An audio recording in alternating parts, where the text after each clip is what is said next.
Assalamualaikum warahmatullahi wabarakatuh. Pada kali ini kita akan belajar mata pelajaran Bahasa Indonesia pada materi kalimat transitif dan kalimat intransitif. Sebelum kita mempelajari mengenai kalimat transitif dan kalimat intransitif, kita mengenal terlebih dahulu kalimat sempurna.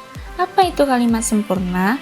Kalimat sempurna adalah kalimat yang memiliki struktur lengkap dan dapat dipahami dengan jelas oleh pembaca dan pendengar.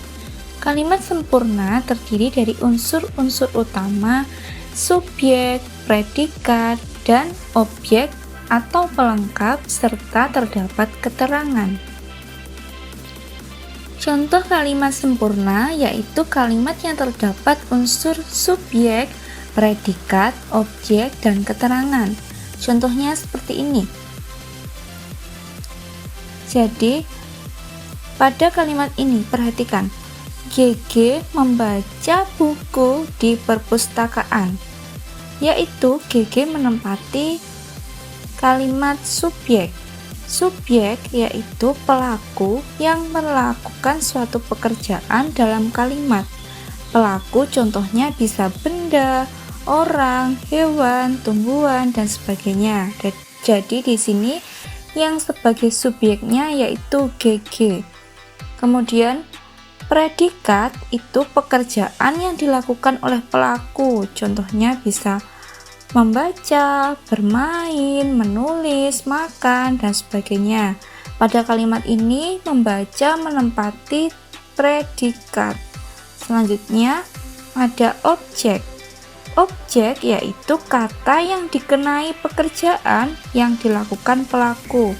Contohnya buku, surat, permen, sepasang sepatu baru, beberapa apel merah, dan sebagainya. Pada kalimat ini yaitu buku yang menempati objek. Selanjutnya ada keterangan. Keterangan yaitu penjelasan suatu kalimat. Keterangan bisa keterangan tempat, keterangan waktu, keterangan cara, keterangan suasana, dan sebagainya. Contoh keterangan yaitu di perpustakaan, di taman, di pasar, pagi hari, hari Minggu, dan sebagainya. Pada kalimat ini, di perpustakaan yaitu menempati keterangan. Jadi, contoh kalimat sempurnanya, GG membaca buku di perpustakaan. GG sebagai subjek, membaca sebagai predikat, buku sebagai objek, di perpustakaan yaitu keterangan tempat. Selanjutnya kita akan belajar mengenai kalimat transitif. Kalimat transitif adalah kalimat yang memerlukan objek. Contohnya, nomor 1, Poppy memasak nasi goreng di dapur. Dalam kalimat ini yang menempati objeknya adalah nasi goreng. Jadi Poppy sebagai subjek, memasak sebagai predikat, nasi goreng sebagai objek, di dapur sebagai keterangan tempat. Contoh yang kedua, Zia mengirim surat kepada temannya. Pada kalimat ini objeknya terletak pada surat. Contoh yang ketiga, Lily menghentikan ucapannya. Berarti pada kalimat ini yang termasuk objek adalah ucapannya.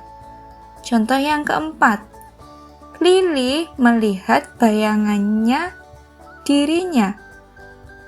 Jadi pada kalimat ini yang menjadi objek adalah bayangan.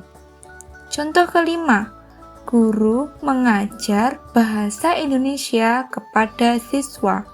Pada kalimat ini yang termasuk objek yaitu bahasa Indonesia. Lalu selanjutnya ada kalimat intransitif. Kalimat intransitif adalah kalimat yang memiliki kata kerja tanpa memerlukan objek langsung untuk melengkapi maknanya. Kata kerja intransitif biasanya diikuti oleh keterangan atau hanya berdiri sendiri. Kalimat intransitif adalah kalimat yang hanya membutuhkan subjek dan kata kerja untuk menyampaikan makna yang lengkap tanpa objek langsung. Contoh kalimat intransitif. Dari penjelasan sebelumnya bahwa kalimat intransitif itu kalimat yang hanya terdiri subjek, predikat, atau diikuti keterangan tanpa membutuhkan objek. Mari kita lihat contoh berikut ini. Pada contoh yang pertama, anak-anak bermain di halaman. Anak-anak menempati subjek. Bermain yaitu predikat, di halaman yaitu keterangan tempat. Contoh yang kedua, burung-burung berkicau setiap pagi.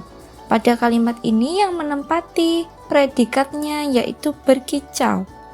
Contoh yang ketiga, kami berjalan di sepanjang pantai.